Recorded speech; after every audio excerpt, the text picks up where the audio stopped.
তাদের নিচের যে অবস্থা অনেক পুরাতন ময়লা দেখাই যাচ্ছে, আপনি এক বললেই হবে, এটা অনেক পুরাতন ময়লা। আর এই খাবার জিনিস এইভাবে করে ফ্লোরে রেখেছেন, একটু দেখি তো একটু প্যাকেটটা। আজকে তো 2 তারিখ, প্রিন্ট দিয়েছেন কেন? এই যে কালকে ডেলিভারি হলে কালকের তারিখে দিতে হবে, আজকেরটা আজকের তারিখে। আর এই খাবার জিনিস এইভাবে করে ফ্লোরে রেখেছেন। এই আপনারা এগুলো কাজ করছেন, আপনার হাতে গ্লাভস টাভস কোথায়? খালি হাতে ধরছেন যে কেন? গ্লাভস দেয়নি আপনাদের? আপনার যে কপাল টপাল ঘেমে আছে, আপনি হাত দিয়ে ধরছেন যে? আপনাদের গ্লাভস কোথায়? আর ড্রেস কোথায়? এরকম ড্রেস পরেননি কেন? এই যে দেখেন নোংরা সব, এই যে ময়লা পরিবেশ, এগুলো ইয়ে করেন। এরা ভাগার এখানে বসে বসে কাজ করছে এরা সবাই। তাদের নিচের যে অবস্থা অনেক পুরাতন ময়লা দেখাই যাচ্ছে, আপনি এক বললেই হবে, এটা অনেক পুরাতন ময়লা। পুরো বেকারিটাই একটা নোংরার ভিতরে রেখে দিয়েছেন আপনারা।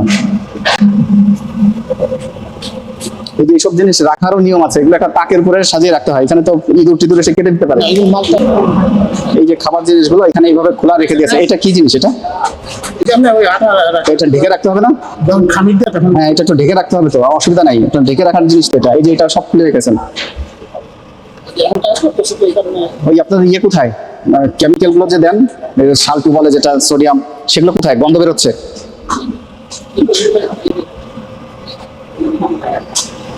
এখানে কি অবস্থা দেখেন, এগুলো কবে পরিষ্কার করেছেন এইসব জায়গায়?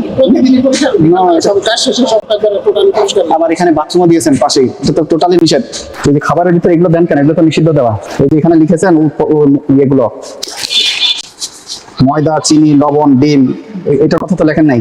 এগুলো তো পড়েন, কি কি লিখছেন আপনারা বলেন, আপনারা নিজেরাই লিখছেন, বলেন উপাদান।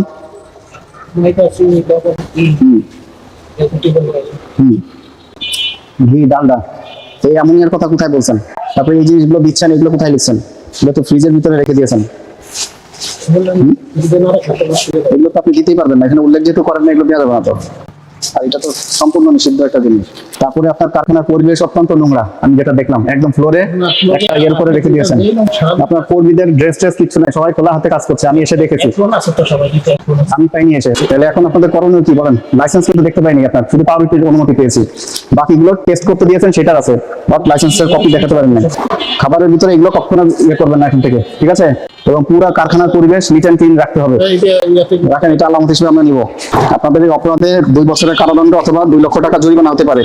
এখন যেটা করণীয়, আপনারা এগুলো ঠিক করবেন। এই যে খাবারের ভিতরে এগুলো দিচ্ছেন, হ্যাঁ, তারপরে আপনার ফ্লোরে খাবার রেখে দিয়েছেন, যেটা একেবারে গ্রহণযোগ্য না নিরাপদ খাদ্য আইন অনুযায়ী।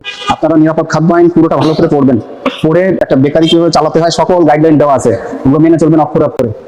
এবং এখানে যেগুলো ডিক্লারেশন দিয়েছেন এটা মানতে হবে। আপনারা যে অনেক কিছু দিচ্ছেন যেগুলো উল্লেখ করেন, তথ্য গোপন রেখেছেন, এটা আইন অনুযায়ী দণ্ডনীয় অপরাধ। আপনারা এগুলো ভুল স্বীকার করছেন, ভুলেছে তাহলে এগুলো না, এগুলো আপনারা তো জেনে শুনে করেছেন। আমরা তো মানুষ কাজ করলে ভুল হয়, আল্লাহর ভুল হয়। দেখেন, আপনাদেরকে 17 করে আজকে 30,000 টাকা জরিমানা করা হলো, জরিমানা পরিশোধ